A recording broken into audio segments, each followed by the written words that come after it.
Hello everybody, this is AK. I'm back.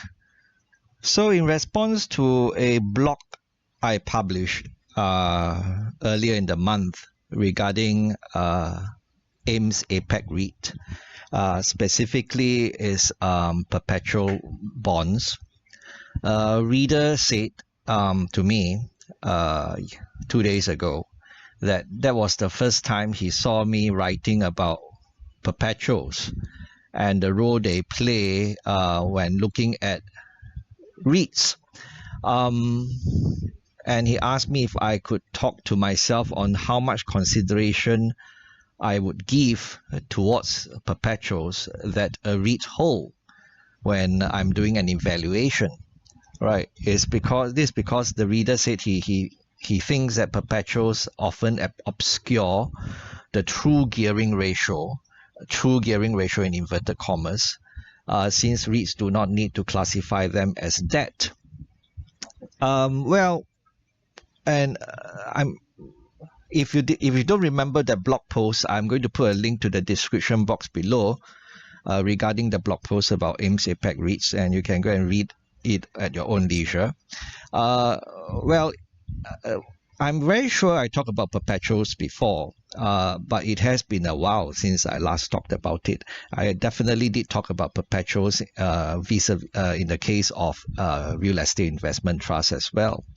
And it's not that REITs do not need to classify these perpetuals as debt. It's because perpetuals are considered more equity than debt by modern day accounting standards. So it's not that REITs think that we can just plonk this one side and not look at it as debt, but it's because accounting standards allow it. I'm not an accountant and I cannot explain why perpetuals are considered equity and not debt. Some people call it mezzanine debt, so it's hanging somewhere in between. The thing about perpetuals is that the advantage of perpetuals is that they don't ever have to be repaid. And this makes them different from regular debt. Okay, regular debt, you have to pay at some point, full payment. But perpetuals don't ever have to be repaid, right? So this makes them different from regular debt. However, the price to keep perpetuals would increase over time if they are not redeemed. So they have a relook every 5 years. So every 5 years have a relook, and if it's not redeemed, then the price to hold on to the perpetuals will increase. So the financing costs would increase.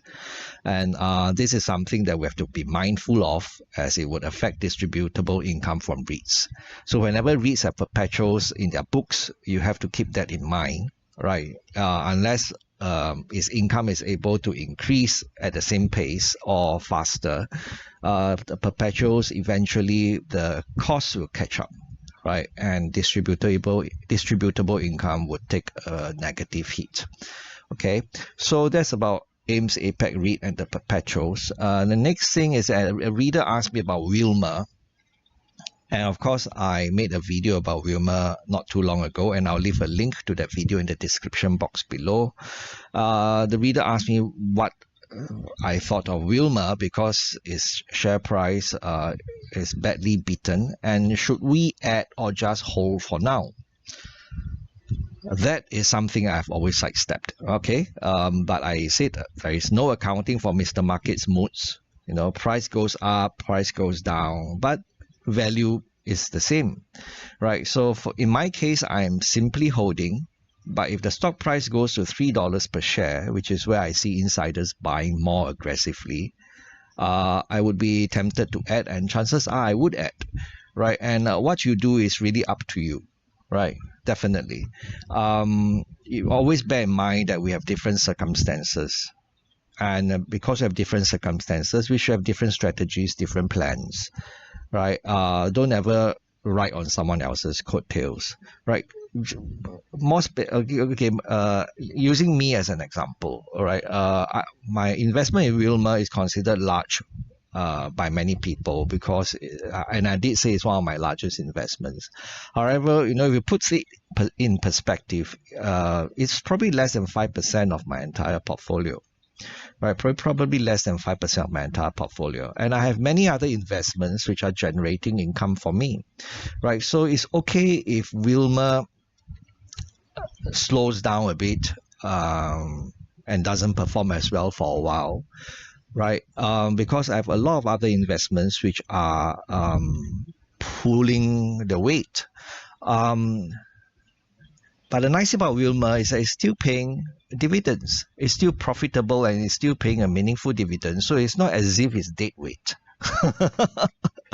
Right, so I'm quite comfortable holding on to my investment in Wilmar. I'm also quite comfortable with the idea of adding if the share price should ever drop to $3 per share.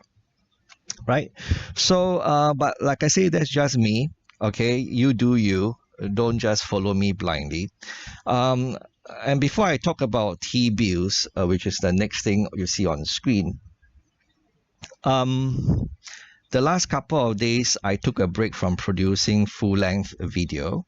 Full-length video in my case is like 8 minutes, 9 minutes. That's considered full-length for me. It's already full-length for me.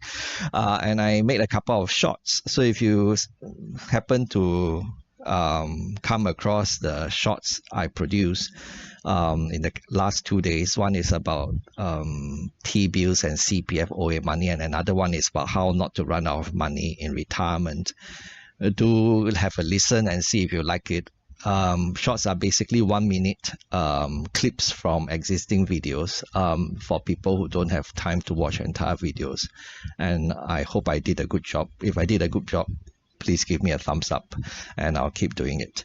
Okay, so the next thing, item number 3, you see on screens, T-bills. A viewer said that she invested her husband's CPF ordinary account money and realized that the additional interest gain was just a bit more than $200. Okay. So, well, this gels with what I've said before in the past, that unless you have a lot of money in the OA sitting idle, if it's a small sum of money in excess of $20,000, which we cannot invest with, right? We have to get at least $20,000 in the CPF OA, untouchable. So unless the excess amount is significant, the difference isn't going to be a big deal, right? Between like 2.5% and 3.5%, especially when you think of the cutoff yield, the break even is about 2.9, so it's really 2.9 and 3.5, so it's a 0.6% difference, right? So unless it's a big amount of money, that 0.6% difference is not going to make any big impact, right? So and it is also why I say to bid sensibly when using CPF OA funds, okay? Because if we place a very low bid and then the cutoff yield comes in that low one day, tragic. Right? So I cannot understand why people would place very low competitive bids, lower than 2.5%, just to secure their T-bills. And if we have a very small amount of money in excess of $20,000 in the CPF OA, don't worry.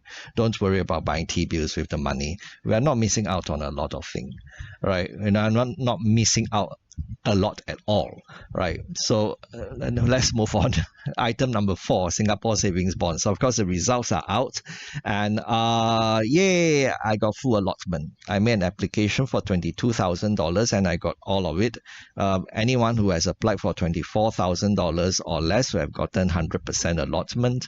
To be quite honest, I'm quite surprised because I thought that there's a lot of interest in this Singapore savings bond, and it's quite possible that I might not get all my $22,000 application and that I might get some money refunded.